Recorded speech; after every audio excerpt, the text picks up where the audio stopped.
I thought it was just a dying battery, a simple beep from my son's toy. But that tiny sound, that innocent blue truck, was a ticking time bomb that shattered my life, revealing a world of lies, betrayal, and a danger so profound it made my blood run ice cold. My name is Sarah, and I used to be just like you, a suburban mom, navigating the daily chaos of school runs and forgotten homework. One ordinary Tuesday morning, my 6-year-old son, Liam, dropped his favorite toy, a little blue truck named Mr. Blue, in the back seat. It started beeping. Nothing dramatic, just a soft, insistent beep. I almost dismissed it. Dying battery, I thought, rolling my eyes. Who hasn't been there, right? But then I drove to Joe's garage, our mechanic for 15 years, a man who'd seen me through 2 pregnancies and countless flat tires. One look at that toy, and his face went white as a sheet. His hands trembled as he picked it up, his voice a terrified whisper. "Sarah, listen to me very carefully. Drive straight to the police station. Don't stop. Don't go home." My stomach dropped. I knew in that instant that my life, my perfectly normal, boring suburban life, was about to shatter. What came next was a revelation that changed everything, a discovery that made my blood run cold. That morning started like any other. The alarm, of course, didn't go off. It never did on Tuesdays. Eric, my husband, was already gone, off to another one of his mysterious early meetings. I had exactly 37 minutes to transform my 6-year-old tornado of a son into something resembling a presentable schoolchild. "Liam, breakfast." I yelled up the stairs, simultaneously hunting for matching socks in the dryer, making toast with one hand and checking my phone with the other. It was the familiar, frantic dance of single-handed parenting, even though, technically, I wasn't single. But Eric had been so distant lately. His presence in our house felt more like a ghost than a husband's. "Mom, I can't find Mr. Blue."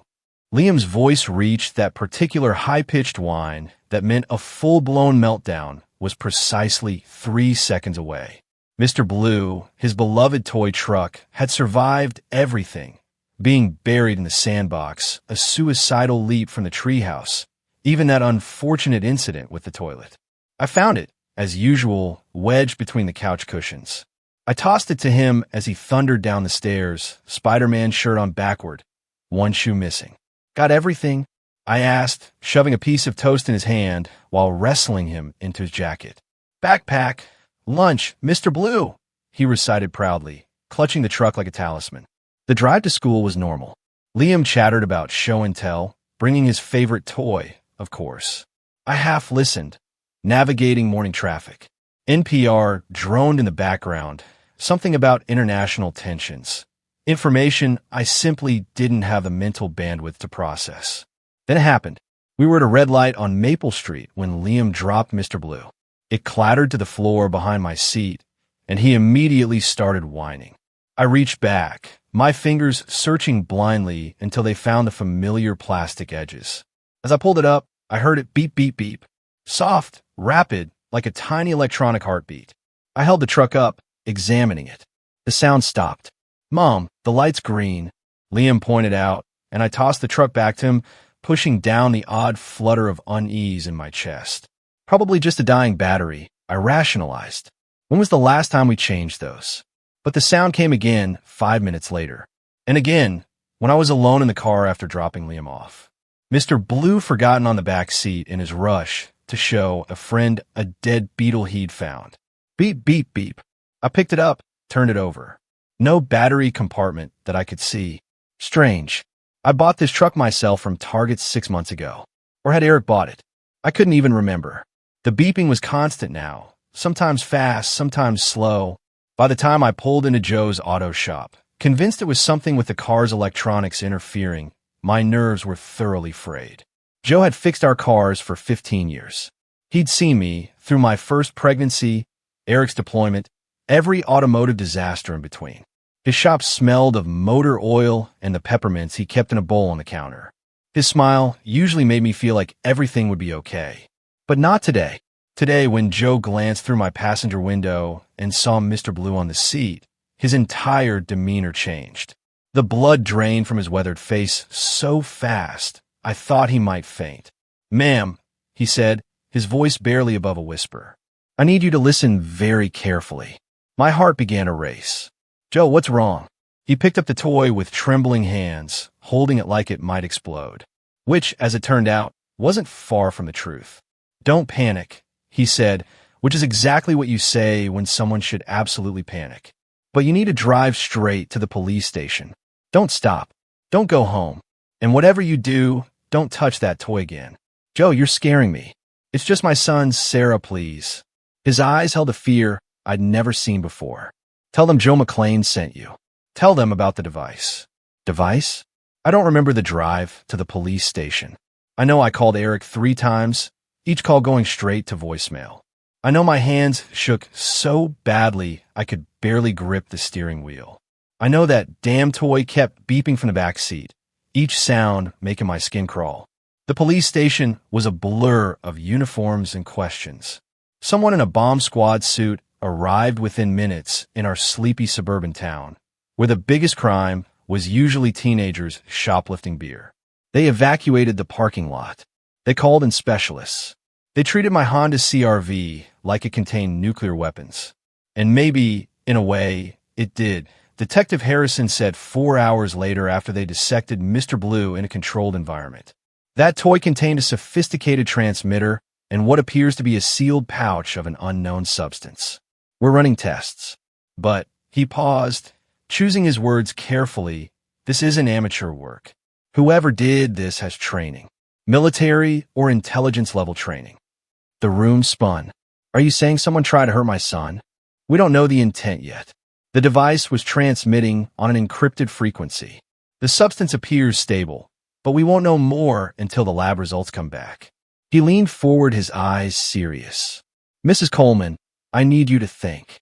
Who gave your son that toy?" I bought it. From Target, I think. Or maybe Eric." The memory was fuzzy, like trying to remember a dream. "Your husband is Eric Coleman, former military." I nodded, a cold dread settling in my stomach. Eric never talked about his service. Said it was classified, boring technical stuff. But sometimes late at night, I'd hear him mumbling in his sleep. Names, coordinates, apologies to people I'd never met. "We'll need to speak with him," Detective Harrison said. "I've been trying to call him. He's not answering." The detective and his partner exchanged a look that made my blood run cold. Eric finally called back at 7 p.m., 12 hours after I'd first tried to reach him. Liam was at my sister Rachel's house. I couldn't bear to bring him home, not when I didn't know if our house was safe. "Sarah, I just got your messages. What's going on?" His voice was controlled. Too controlled. Someone put a bomb in Liam's toy. The words exploded out of me. Rachel and Tom waited in their car, ready to grab Liam if things went bad. "I need the truth," I said. "All of it." Eric looked older than his 38 years, worn down by secrets and lies. "The truth will destroy us. We're already destroyed." He watched Liam on the swings for a long moment. "My name isn't Eric Coleman. It's Ethan Marks. Eric Coleman was my best friend. He died in Afghanistan, saving my life. When Prague happened, when I needed to disappear, I took his identity. No one knew Eric was dead except our handler. It was perfect until it wasn't. The earth shifted beneath my feet. So, our marriage license, Liam's birth certificate, all legal. Technically, Eric Coleman exists. I just became him. In Prague, his jaw tightened. We were recovering plans for a new weapon system. But when we got there, we realized we'd been set up. The intelligence was fake, but the trap was real. They knew everything. Our routes, our extraction plan, our safe houses. Someone on our side sold us out. Ooh, I never found out for sure, but I had suspicions. That's why I kept the real intelligence. I stared at him. "You have it." "Had. I hid it years ago, but they think I still have access to it. That's why they used Liam. They were trying to force my hand. The drive you gave me is part of it, the key to decrypt the rest. But without the actual files, it's useless." "Where are the files?" He smiled sadly. "Remember our first date? You said you wanted to see where I grew up." I remembered. He'd taken me to an old cemetery in Virginia, said his parents were buried there. We did a picnic between the headstones, which should have been morbid, but was somehow romantic. "Eric Coleman is buried there," he said. The real Eric. And with him, he didn't need to finish. Agent Chun appeared as if summoned, her approach silent and professional. "Mr. Marks," she said, using his real name like a weapon. "We need to talk." The interrogation lasted 6 hours. I watched from behind one-way glass as my husband, or the man I thought was my husband, laid out a decade of lies. The weapon plans were real, but they were more than just blueprints. They included blackmail material on dozens of government officials, both American and foreign. Career-ending, prison sentence guaranteeing information. Someone in our government wanted that information buried. Eric or Ethan explained, but someone else wanted to sell it. I was caught in the middle, so I ran. I became Eric Coleman and tried to build a normal life. "But you kept the files?" Chin said. "Insurance. I knew they'd find me eventually. And now they have." The real shock came when they pulled up Rachel's name in their system. She'd been flagged years ago as a person of interest because of her journalism work. When Eric started dating me, her sister, Homeland Security, had approached her. "They asked me to keep an eye on him," Rachel admitted, tears streaming down her face. "Just a report if anything seemed strange. They said it was for national security, that he might be a sleeper agent. I thought I was protecting you. You were spying on us?" "Not spying, just watching. Making sure he wasn't dangerous. But then Liam was born, and you were so happy, and I stopped reporting. I told him he was clean, just a normal suburban dad. Until the toy." She nodded miserably. "When I saw that truck beeping, I knew something had activated. Old protocols, maybe?" I panicked. The betrayals kept stacking up like bodies in a morgue. My husband wasn't my husband. My sister was an informant. My son had been used as an unwitting courier. And somewhere out there, people with guns and grudges were still watching, waiting. By the way, if you're still with me and on the edge of your seat, make sure to hit that subscribe button. You won't want to miss the next unbelievable story I have for you. Owen appeared at the worst possible moment. We were at a motel 2 towns over, trying to figure out our next move. Eric had agreed to turn himself in, to make a deal with Chun for our protection. I was packing what little we had when the knock came. Eric looked through the peephole and went white. "It's Owen Fitzgerald." "Who?" "My handler from Prague. He's supposed to be dead." Owen didn't wait for an invitation. The door splintered under his boot, and suddenly the room was full of men with guns. Not official, not government. Mercenaries. "Hello, Ethan," Owen said pleasantly, like we were at a dinner party. "Been a while. You sold us out in Prague. I made a better deal. Capitalism at its finest." He turned to me, and his smile made my skin crawl. "Mrs. Marks? Or do you prefer Coleman? I have a proposition. Your husband has something I want. You're going to help me get it. Go to hell." He pulled out his phone. "Show me a video." Liam at Rachel's house, playing in the backyard. The timestamp was 20 minutes ago. "Amazing what a good long-range camera can capture," Owen said. Now, about that proposition. Eric lunged for him, but Owen's men were faster. They had him on the ground, a gun to his head before I could scream. "Here's what's going to happen," Owen continued, as if we were negotiating a business deal. "You're going to retrieve the files from Eric's friend's grave. You're going to decrypt them using whatever key Ethan gave you. And then you're going to hand everything over to me. Or little Liam has an accident. Tragic, really. Children and playground equipment. Such a dangerous combination. If you touch him, I won't have to if you cooperate." He checked his watch. "You have 24 hours. My men will be watching. Don't try to run. Don't contact the authorities. Just give me those files." After they left, Eric and I sat in the wreckage of the motel room, both trembling. "We have to do what he says," I whispered. "If we give him those files, dozens of people will die. The information in there, it'll start wars, Sarah." "I don't care about wars. I care about our son." He pulled me close, and for a moment, I let him. Despite everything, the lies, the false identity, the danger he brought into our lives, he was still the man who'd held my hand through labor, who'd taught Liam to ride a bike, who'd slow danced with me in our kitchen to no music at all. "There's another way," he said finally, "but it's dangerous. More dangerous than this. We give him the files, but corrupted, damaged enough that it'll take time to realize they're useless. Time enough for Chun to find him. And if he figures it out, Eric's silence was answer enough. We drove to Virginia that night, to the cemetery where the real Eric Coleman lay buried. The headstone was simple. Eric Coleman, beloved son, faithful soldier. No dates, no details. Just another dead soldier in a field of dead soldiers. Eric, my Eric, Ethan, whoever he was, dug with his bare hands in the darkness, tears streaming down his face. He saved my life in Afghanistan. Took a bullet meant for me. Died in my arms. Taking his name, I thought I was honoring him. You were hiding? Yeah, that too. The files were in a waterproof container, buried 3 feet down. Memory cards, each smaller than a quarter, containing enough secrets to bring down governments. This is what they killed 3 good men for, Eric said, holding them up to the moonlight. This is what's going to get us killed, too. Not if we're smart. We work through the night, corrupting files, changing data, creating a believable but ultimately useless package. Eric knew enough about the structure to make it look real, at least at first glance. It'll fool them for maybe 48 hours, he said. Then Owen will know we played him. 48 hours.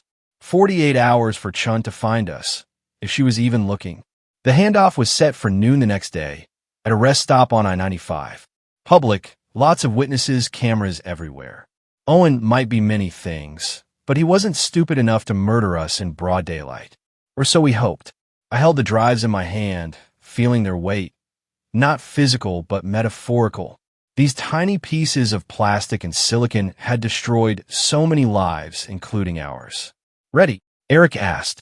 I thought about Liam, safe at Rachel's house with federal agents watching. I thought about the life we'd built on lies, now crumbling to dust. I thought about the future, uncertain and frightening. Let's end this.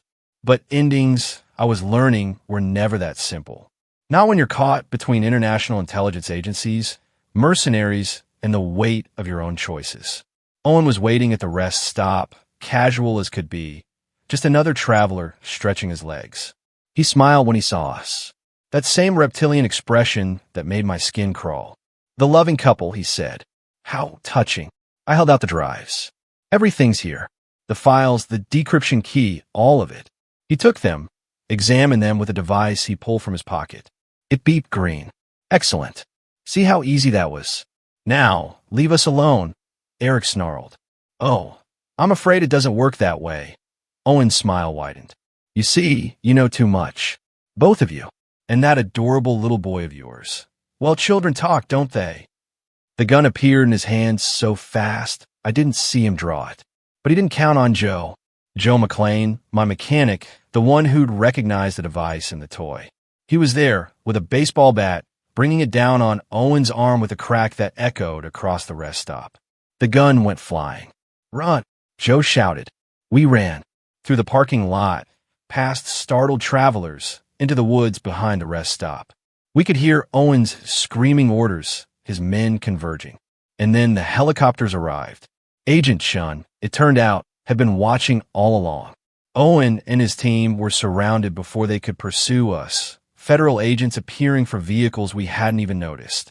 Mrs. Coleman, Chun said, finding us huddled behind a maintenance shed. Or should I say, Mrs. Marks? We need to talk about those files you just gave Owen. They're corrupted, I admitted. Useless. She smiled, the first time I'd seen any expression on her face. I know.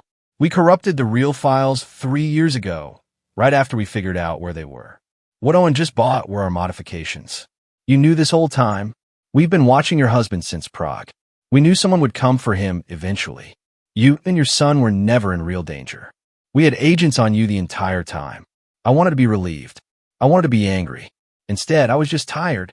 So what now? Eric asked. Now, Mr. Marks, you have a choice. Federal prison for identity theft and a dozen other charges. Or you work for us. Officially this time. Your knowledge of these organizations is invaluable. And my family? Chun looked at me, then at the photo of Liam on my phone screen. They'll be protected. New identities if you want them. Or you can try to rebuild your life as the Colemans. Your choice. It wasn't much of a choice, but it was more than we'd had an hour ago. The federal safe house was a lie, just like everything else in my life. Agent Chun had promised protection while they processed Owen and his team. But 12 hours later, Our guardians simply vanished. No explanation, no warning, just empty coffee cups and the lingering smell of cigarette smoke where the agents have been stationed. "We need to go," Eric said, already throwing our meager possessions into a bag. "Go where?" "We have no money, no car." Chun froze everything. He pulled out a phone I'd never seen before. "I kept one backup they don't know about. And there's cash hidden in." The window exploded. Not from a bullet, but from a flashbang grenade that left us blind and deaf, stumbling in the smoke. When my vision cleared, Owen was standing in the doorway, very much not in federal custody. "Did you really think Shin worked for who she said she did?" He laughed, the sound distorted through my damaged hearing. "She's been my asset for 3 years. This whole operation, letting you think you were protected, it was just to get you comfortable enough to hand over the real files." "We gave you the files." Eric gasped, blood running from his ear. "You gave me garbage. Corrupted data that triggered every alarm in my system." He pulled out a tablet, showing streams of code. I didn't understand. But Chin's people found something interesting when they searched your house. Hidden in your son's other toys. Micro drives you probably didn't even know were there. My blood froze. "You're lying." "Am I?"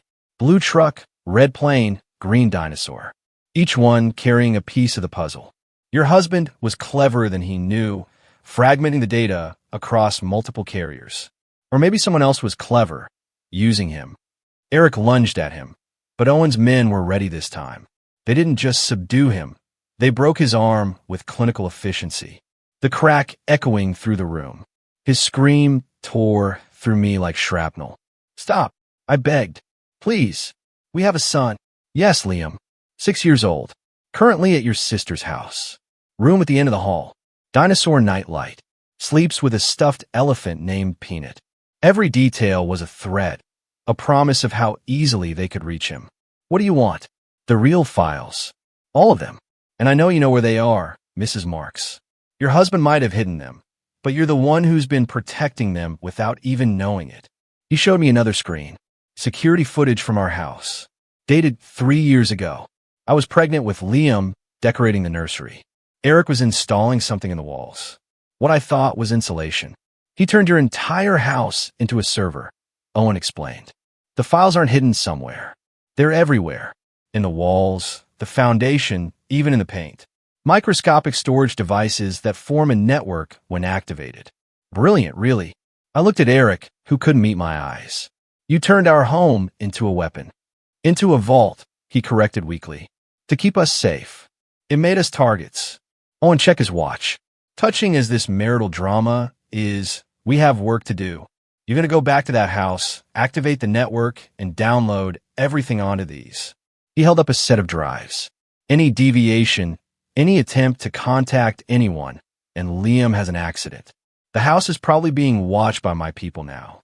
Chun pulled the FBI surveillance 6 hours ago. Told them the threat was neutralized." His smile was cold. "She's very good at her job. They gave us a car, a handler named Marcus, who wore a violence barely contained. The drive home was silent, except for Eric's labored breathing. They'd refused medical attention for his broken arm. "I'm sorry," he whispered as we pulled into our neighborhood. Everything looked so normal. Kids playing in yards, sprinklers running, life continuing as if our world hadn't ended. Save it. Our house was exactly as we'd left it days ago, down to Liam's cereal bowl still on the kitchen table. It broke my heart. This museum of our former life. "How do we activate it?" I asked. Eric led me to Liam's room with his good arm, each step obviously agony. "Remember when we painted this room? You wanted blue. I insisted on green. You said green was more soothing." I said that because the specific shade contained the activation trigger. He pressed his palm against the wall, held it for 30 seconds. Nothing visible happened, but he nodded. "It's starting. The whole house is waking up." "How long?" 4 hours to fully compile. Then another hour to transfer. Marcus was in the doorway, gun visible. "You have 5 hours total. Make it work." We sat in Liam's room, surrounded by his toys and books, while invisible data streams flowed through the walls around us. I picked up his stuffed elephant, Peanut, and held it tight. "Tell me the truth," I said to Eric. "All of it. No more lies." So he did. The Prague operation had been about more than weapons. It was about a kill switch, a program that could shut down entire power grids, defense systems, even satellites. The kind of thing that could win wars without firing a shot. Every major government wanted it. Most didn't even know it existed. We were supposed to destroy it, Eric said. But our handler, Owen, wanted to sell it. When the team refused, he had us ambushed, tortured, killed. But you survived, because I made a deal. Not with Owen. With the people who created the kill switch in the first place. I told them I'd hide it where no one would ever think to look. In plain sight. In suburban America. In the walls of a normal family home. Our home.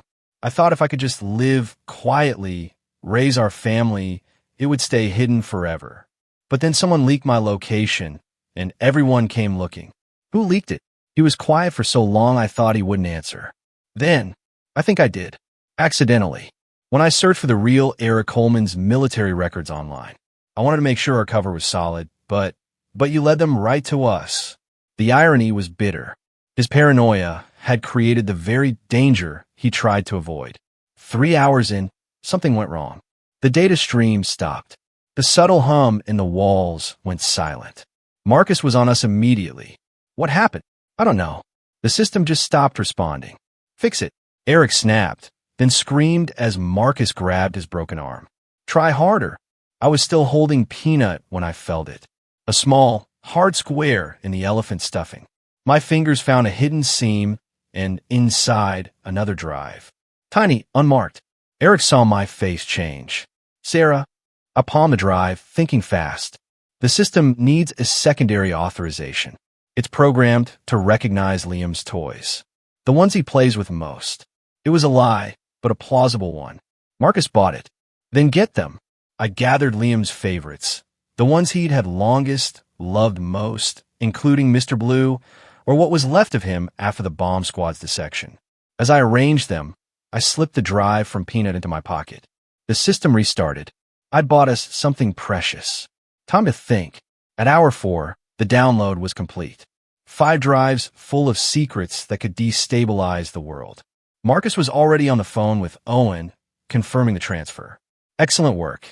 Owen's voice came through the speaker. Kill them both. Wait, I said quickly. There's a failsafe. If we don't check in every 12 hours, the real files, the complete ones, automatically upload to every major news outlet in the world. Silence. Then Owen laughed. You're lying. Check file 47B. 3rd section, 19th line. More silence as they verified. I had no idea what was in that file, but Eric's sharp intake of breath told me I'd guessed right. There was something there that could be interpreted as a dead man's switch. Clever, Owen admitted. But you're forgetting. I have your son's location. And I have a drive you don't know about, I said, pulling out the one from Peanut. The master key. Without it, those files you just downloaded will self-corrupt in 72 hours. Eric stared at me. He hadn't known about it either.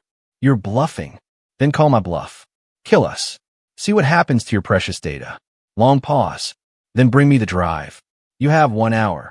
After Marcus left to coordinate the meetup, Eric grabbed me. Sarah, that drive? I don't know what it is, but it was hidden in Peanut, and you didn't put it there, did you? No. I didn't even know. His face went white. Oh God. Rachel. What? She gave Liam that elephant for his first birthday. Said she's special. Ordered it from some boutique place. My sister, who'd been watching us for the government. My sister, who'd been trying to protect us, or so she claimed. I called her, my hand shaking. Sarah, are you okay? The agents here said, did you put something in Peanut? Silence. Rachel, did you put a drive in Liam's elephant? I was trying to protect you, she whispered. They told me Eric had hidden something dangerous. They said if I could find it and remove it, you'd all be safe. So I created a backup, a copy of everything, in case the worst happened. You copied the kill switch. I copied everything I could find. I thought it was insurance. Insurance that had just saved our lives or condemned us. I couldn't tell which. The warehouse Owen chose for the exchange had a poetic cruelty to it. The same company that had shipped Eric's unit's equipment to Prague, though Owen probably didn't know that. Or maybe he did. With him, every detail felt like a twisted message. I need to show you something, Eric said as we drove. Marcus, following in another car. He directed me to pull over at a strip mall, claimed he needed a bathroom. Marcus didn't like it, but let him go. Eric came back with a burner phone from the electronics store. Called Chun. She's working with Owen. No, she's not. Think about it. If she was really Owen's asset, why the elaborate charade? Why not just grab us from the start? He was right. None of it made sense unless she's using us as bait. You catch on quick. The drive from the elephant. Don't give it to him. If I don't, he'll kill us. If you do, he'll kill you anyway. But more importantly, that drive contained something we didn't know existed. The identities of every foreign asset who's purchased information from Owen's network. 5 years of treasonous activity, all documented by your protective sister Rachel. In trying to spy on us, she'd accidentally gathered evidence on one of the largest intelligence trafficking operations in history. Stall him, Chin said. We need 6 more hours. We don't have 6 hours. But she'd already hung up. The warehouse was exactly what you'd expect. Abandoned, isolated, probably full of places to hide bodies. Owen was waiting with a full team, maybe 20 men. No way out except through them. The drive, he said, hand extended. I held it up, but didn't move. First, I want guarantees. Written, witnessed, notarized. That you'll leave my family alone. You're hardly in a position to negotiate. I'm in the only position that matters. I have what you want. He smiled, that reptilian smile. You know what your problem is, Sarah? You still think this is about the files. The weapons data. The kill switch, isn't it? Oh, my dear, it's about so much more. He pulled out a tablet. Show me a photo. It was Eric in Prague, but younger, standing next to another man. Recognize him? I shook my head. That's Pavel Valkov, Russian intelligence. Also Eric's handler before he became Eric. The ground shifted under my feet. What? Eric's face was stone. It's not what you think. Ethan Marks was a double agent. Owen continued, clearly enjoying himself. Recruited right out of college. The Prague operation wasn't about recovering stolen intelligence. It was about stealing it in the first place. For the Russians. You're lying. Am I? Ask him about the account in Moscow. The apartment in St. Petersburg. The handler he met every month for 3 years. I looked at Eric, Ethan, whoever he was. His silence was deafening. The mission went wrong because I found out, Owen said. I tried to stop it, tried to save my team, but Ethan here made sure they died to protect his secret. That's not true. Eric exploded. You were selling to everyone. Russians, Chinese, whoever paid most. I was undercover, trying to expose you. Were you? Then why did you run? Why hide instead of reporting in? Because I didn't know who to trust. Half the agency was compromised. You had people everywhere. So, you decided to keep the files yourself? How noble. They were both lying or both telling the truth. I couldn't tell anymore. And maybe it didn't matter. All that mattered was getting out alive. The drive, I said, contains more than you think. Rachel didn't just copy the files. She documented everything, including your meetings, Owen, your contacts, your bank accounts. His smile faltered. Apparently, she's a journalist. Investigation is what she does. And she's been watching all of us for 3 years. I pulled out the burner phone, showed him a video file. Rachel's insurance, sent to me an hour ago. It showed Owen meeting with someone I didn't recognize, exchanging briefcases like a bad spy movie. That's Senator Morrison. Eric breathed. He's on the intelligence committee. Owen's face went cold. You just signed your death warrant. No, I've signed yours. This video, and a dozen others, are set to upload unless I enter a code every hour. Kill us, and your entire network gets exposed. It was a bluff. Rachel's videos were real, but there was no dead man's switch. Just desperation and the hope that greed would outweigh violence. Owen considered for a long moment, then he laughed. You know what? Keep it. All of it. We stared at him. The world's changing, Mrs. Marks. Information isn't power anymore. Chaos is. And what better chaos than releasing everything? Every secret, every lie, every dirty deal. Let the governments fall. Let the wars begin. I'll profit either way. He signaled his men. Kill them. Make it look like a murder-suicide. Husband couldn't live with his lies. Wife couldn't live with the betrayal.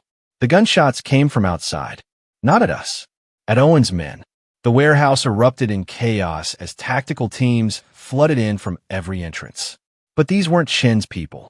The uniforms were different. The language. Russian Special Forces. Eric breathed. Ow! Pavel Valkov walked through the smoke like a ghost from Prague. Older, grayer, but unmistakably the man from the photo. Hello, Ethan, he said in accented English. It's time to come home. I'm not. You were never really, were you? You took our training, our money, our trust. That makes you ours. I was undercover. For whom? CIA thinks you're dead. FSB thinks you're theirs. And I think, Valkov smiled, you're whoever pays best. Owen tried to run. Valkov's men cut him down before he reached the door. Not killed. Kneecapped. Screaming. The files, Valkov said to me. All of them. Where your son learns his father's real history. Every dirty detail. She doesn't have them all, Eric said quickly. Very problematic, he gestured, and his men grabbed us both. We're going for a ride. But Chen's teams arrived before we reached the vehicles. The warehouse became a battlefield. Russians versus Americans, with us caught in the middle. In the chaos, I saw our chance. Run! I grabbed Eric's good arm, pulling him toward a loading dock. We made it 3 steps before the explosion. Not a grenade this time. The warehouse itself, rigged to blow. Owen's final insurance policy. The ceiling came down in sheets of flame and metal, the floor buckling under us. I came to in the rubble, ears ringing, blood in my eyes. Eric was unconscious beside me, breathing but barely. Owen was crawling toward us, his legs ruined but determination intact. If I can't have them, he gasped, reaching for his gun. No one can. Joe McLean hit him with a tire iron. My mechanic, my savior, standing there covered in dust and blood, but alive. Figured you might need help, he said, pulling me to my feet. Been following since you left the house. Old habit from my Marine days. Joe, I saved it. We need to go. This whole place is coming down. We dragged Eric out. Owen left behind in the collapsing warehouse. Outside was chaos. Russians fighting Americans. Local cops thriving, adding to the confusion. In the mess, we slipped away in Joe's truck. Where, Joe? I thought about the drive in my pocket. The files in Eric's hidden network. The truth scattered across so many lies. The cemetery, I said, where it all started. The real Eric Coleman's grave looked different in daylight. Peaceful, honest, in a way nothing else in our lives had been. Agent Chen found us there, alone this time. No backup, no weapons drawn, just tired. Valkov's dead, she said. Owen too. The warehouse collapsed, killed 14 operatives from 3 different countries. Good, I said and meant it. The files. I held out the drive from Peanut. Everything's on here. Rachel's documentation, the kill switch, all of it. She took it carefully. And the network in her house. Destroyed. Eric lied smoothly. The download corrupted it. Chun studied us for a long moment. You know I could arrest you both. Espionage, treason, identity theft. The list is extensive. But a trial would expose things better left buried. And you have a son who needs parents. She pocketed the drive. Eric Coleman died in Afghanistan. His widow, Sarah, and their son, Liam, are moving for a fresh start after a tragic gas leak destroyed their home. Insurance will cover everything. And Ethan Marks never existed. Just another ghost story from Prague. 6 months later, the diner in Cedar Falls, Iowa, served the best pie in 3 counties and asked no questions about your past. Perfect for a widow and her son, starting over after tragedy. I was refilling coffee for the morning rush when the bell chimed and a familiar face walked in. Not Eric. He was in federal prison, serving 3 years for identity theft. They needed to convict him of something to make the story clean. But Agent Chun had arranged minimum security, and Liam thought his dad was working on a special project for the government, which wasn't entirely a lie. It was Rachel. She looked older, tired. House arrest had ended a month ago, but the guilt she carried was a life sentence. Hi, she said, sliding into a booth. I poured her coffee without asking. Sisters know these things. How's Liam? Good. He likes his new school, made friends, doesn't wake up scared anymore. That's good. We sat in silence, the weight of everything between us. I got all your letters, I finally said. I just wasn't ready to respond. I understand. Do you? Because I don't. I don't understand how you could spy on us. How you could put that drive in my son's toy. How you could love you enough to try to protect you, even if it meant betraying you. The words hung there, painful and true. The drive saved our lives, I admitted, and almost got you killed. Everything almost got us killed. She pulled out an envelope, slid it across. From Eric. They let him send one letter a month. This one's for Liam. I took it, feeling the familiar weight of his handwriting through the paper. Are you going to let him read it? When he's older, when he can understand that sometimes good people do bad things for complicated reasons. Is that what we are? Good people. I thought about it. We're people who survived. That has to count for something. Rachel left after one cup, knowing not to push. But she'd be back next month. And the month after, we were rebuilding brick by careful brick. That evening, Liam and I had our usual routine. Dinner, homework, one TV show, then bed. Normal. Less normal. He was brushing his teeth when he asked, "Mom, when's Dad coming home?" "Couple more years, baby. Will things be different when he comes back?" I knelt down to his level. Yeah, they'll be different. But different doesn't mean bad. Sometimes it just means new. He considered this with 6-year-old seriousness. Like how we're different now, but still okay? Exactly like that. That night, after he was asleep, I sat on the porch of our little rental house and opened Eric's letter. Not the one for Liam. One he'd hidden in the envelope just for me. "Sarah, I know I have no right to ask for forgiveness. The lies I told, the danger I brought, it's unforgivable. But I need you to know that loving you and Liam was the only true thing I did in a decade of deception. Shun tells me you're safe, that you're building a new life. Good. Build it strong. Build it honest. Build it without looking over your shoulder. I'm learning who I am without the lies. It's harder than I expected. Ethan Marks. Eric Coleman. Neither feels real anymore. Maybe when I get out, I can finally be just me. Whoever that is. The prison library has a woodworking program. I'm making Liam a toy truck. No electronics, no secrets. Just wood and paint and love. Tell them to send it for his birthday. Thank you for not telling him the whole truth. Let him have a few more years of believing his father is just complicated, not compromised. All my love, the man you married, whoever he was. I burned the letter. Watched the smoke disappear into the Iowa sky. The past had to stay buried for Liam's sake. 3 days later, a package arrived with no return address.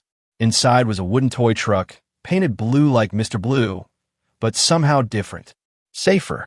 A note was tucked underneath. No beeping this time. Just play. I should have thrown it away.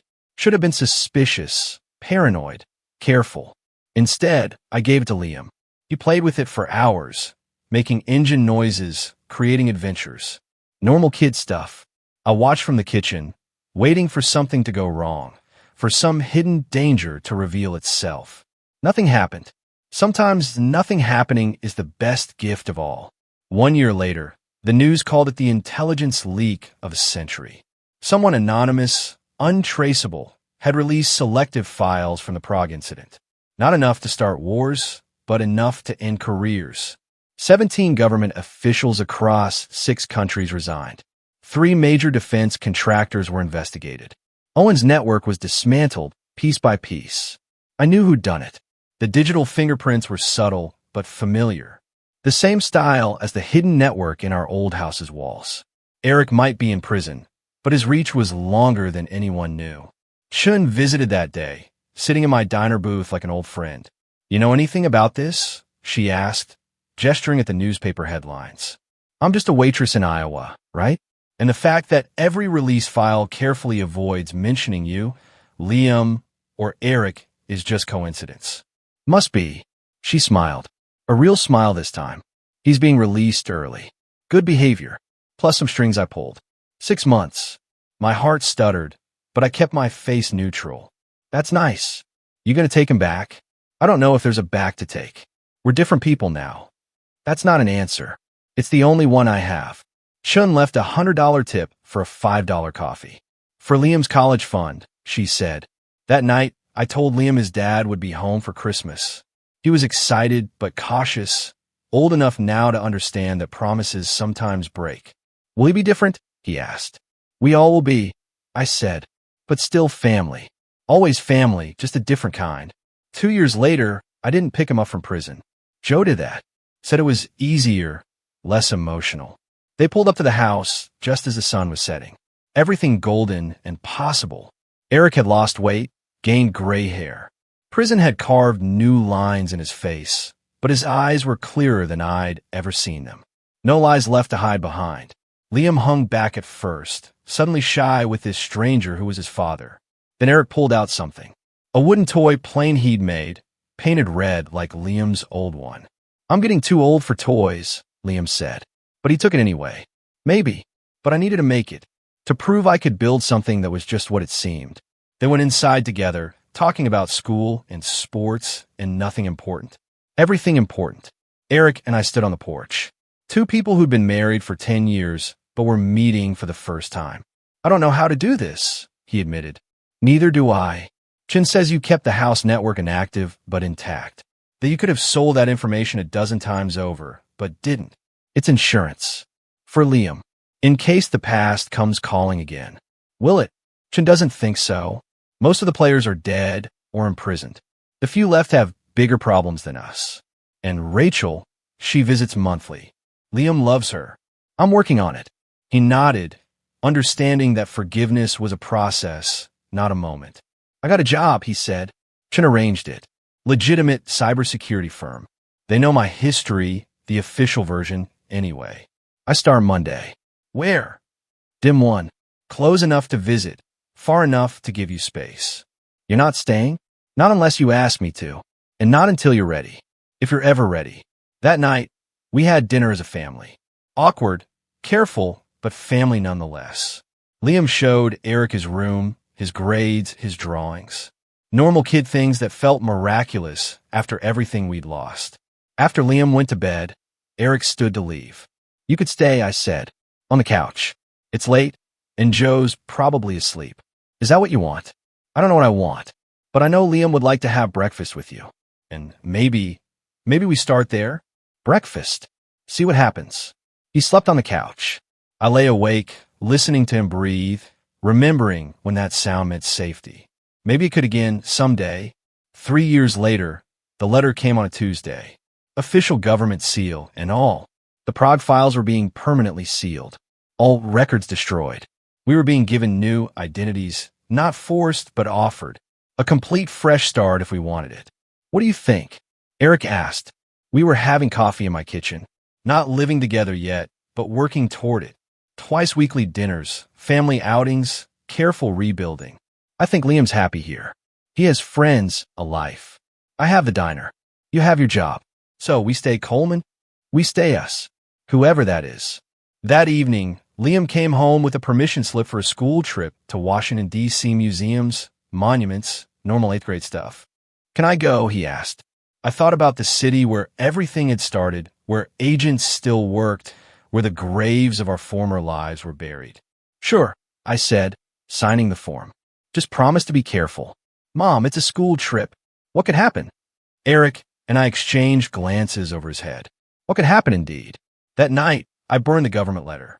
We were done running from the past, done hiding from the future. We were just the Colemans, a complicated family with a strange history that no one would ever fully know. Liam was in his room, talking to friends on the phone, laughing about something ridiculous. Normal teenage stuff. Eric was fixing the kitchen sink, cursing at the pipes. Normal dad stuff. I was planning tomorrow's diner specials, thinking about hiring another waitress. Normal life stuff. From the outside, we looked like any other family. And maybe, after everything, that was the greatest disguise of all.